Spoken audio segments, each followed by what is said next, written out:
Hello viewers, हम पढ़ रहे कक्षा 10वीं गणित की प्रश्नावली 4.2 के प्रश्न नंबर पहले का तीसरा प्रश्न आज हम हल करेंगे। इसके पहले के सारे प्रश्न हम हल कर चुके हैं। यदि आपने नहीं देखे हो तो चैनल के प्लेलिस्ट में देखकर आप आसानी से उन प्रश्नों को कर सकते हो। तो यहाँ प्रश्न दे रखा है, गुणनखंड विधि से निम्न द्विघात समीकरणों के मूल ज्ञात कीजिए। तो हमें गुणनखंड विधि से यह जो समीकरण दे रखी इसके मूल ज्ञात करने हैं। तो हम यहाँ हल करेंगे। सबसे पहले हम समीकरण लिख लेते हैं। √2 x की घात 2 धन 7x धन 5 √2 बराबर 0।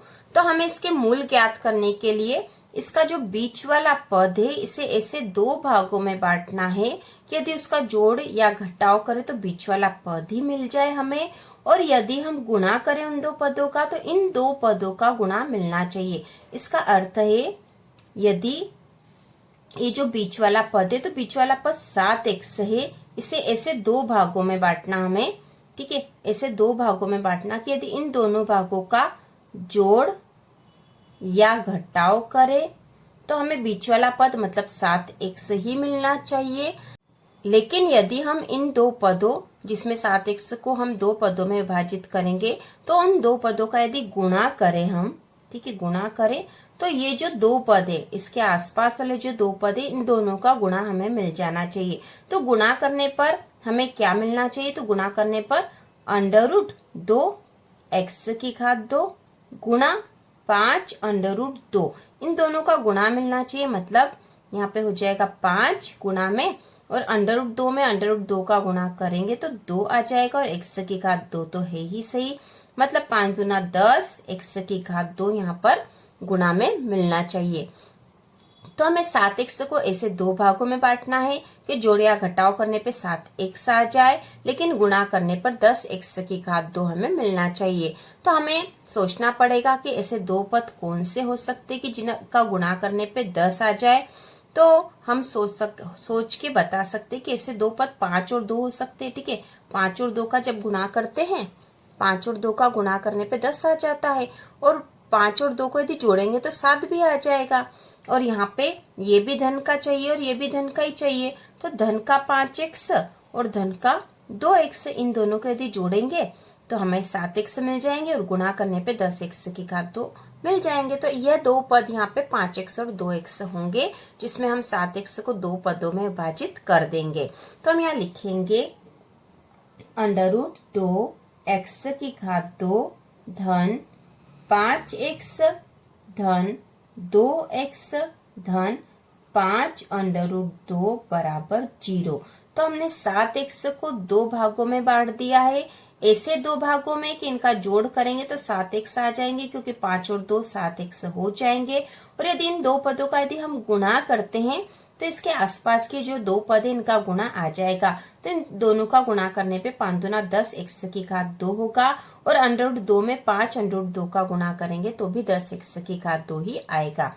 अब यहाँ पर से हम कॉमन लेंगे, तो यहाँ पे √2 है और यहाँ 5 है, तो इसमें से क्या आ सकता है कॉमन? तो यहाँ से कॉमन आ जाएगा x, क्योंकि और कोई संख्या नहीं है तो x कॉमन ले लेंगे तो यहाँ बचेगा √2x धन 5। यहाँ पर ये एक पद बन गया। अब इन दोनों में से भी कुछ कॉमन लेंगे, तो यहाँ पे √2 यहाँ पे है और ये 2 है, तो 2 का मतलब क्या होता है? 2 मतलब √2 गुणा √2, ठीक है। 2 मतलब है √2 में यदि हम √2 का गुणा करेंगे तो 2 आ जाता है, ठीक है। इसमें इसका गुणा करेंगे तो 2 आएगा। तो हम 2 को √2 में विभाजित कर सकते हैं और यहाँ से हम √2 कॉमन ले लेंगे। एक √2 कॉमन आ गया, ठीक है। इस 2 को हमने मान लिया √2 गुणा √2 और यहाँ से √2 कॉमन ले लिया, बचा √2x धन यहाँ पे से √2 तो आ ही गया, बच जाएगा यहाँ 5 बराबर 0। तो हमें ध्यान रखना होता है कि जब भी हम कॉमन ले रहे हैं तो यहाँ जो बीच वाले पद आएंगे दोनों में एक जैसे आने चाहिए। अब यहाँ पर दो पद हमें मिल जाएंगे, एक तो हो जाएगा x धन √2 और दूसरा हो जाएगा √2x धन 5 बराबर 0। अब दोनों पदों के बराबर 0 कर देंगे तो x धन अंडर रूट 2 बराबर 0 और यहाँ हो जाएगा अंडर रूट 2 x धन 5 बराबर 0।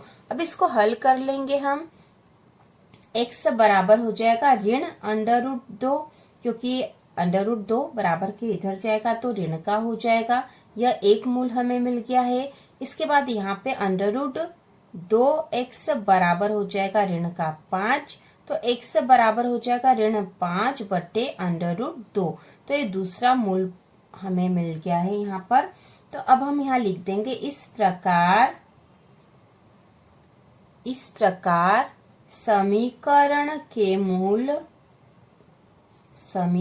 के मूल x बराबर ऋण अंडर रूट 2 तथा x बराबर ऋण 5 बट्टा अंडर रूट 2 है और यही आंसर हो जाएगा। हम यहाँ आंसर भी लिख देंगे ऋण अंडर रूट 2 ऋण 5 बट्टा अंडर रूट 2। तो इस प्रकार प्रश्न हल हो चुका। आसान प्रश्न था। हमें बस यहाँ पे अंडर रूट वाली संख्याओं का ध्यान रखना पड़ेगा और बीच वाला जो पद है उसे 2 भागों में बांटना है, यह भी हमें ध्यान रखना है। और किस तरह से बांटना है कि जोड़ या घटाव करे तो बीच वाला पद, लेकिन यदि गुणा करे तो आसपास वाले जो दोनों पद है इनका गुणा आना चाहिए। तो यहाँ पे कॉमन लेते समय भी हमें यहाँ ध्यान रखना था। यहाँ पे से तो हमने अंडर रूट 2x धन 5 लिया है, लेकिन यहाँ पे भी हमें अंडर रूट 2x धन 5 ही लाना था। इसलिए हमने 2 को अंडर रूट 2 गुना अंडर रूट 2 में बांट दिया है, क्योंकि अंडर रूट 2 में अंडर रूट 2 का गुणा करते हैं तो 2 आ जाता है। तो इस प्रकार यह हल हो गया है। और इसी प्रकार के और वीडियो देखने के लिए कक्षा 10वीं की संपूर्ण तैयारी के लिए चैनल को सब्सक्राइब कीजिए।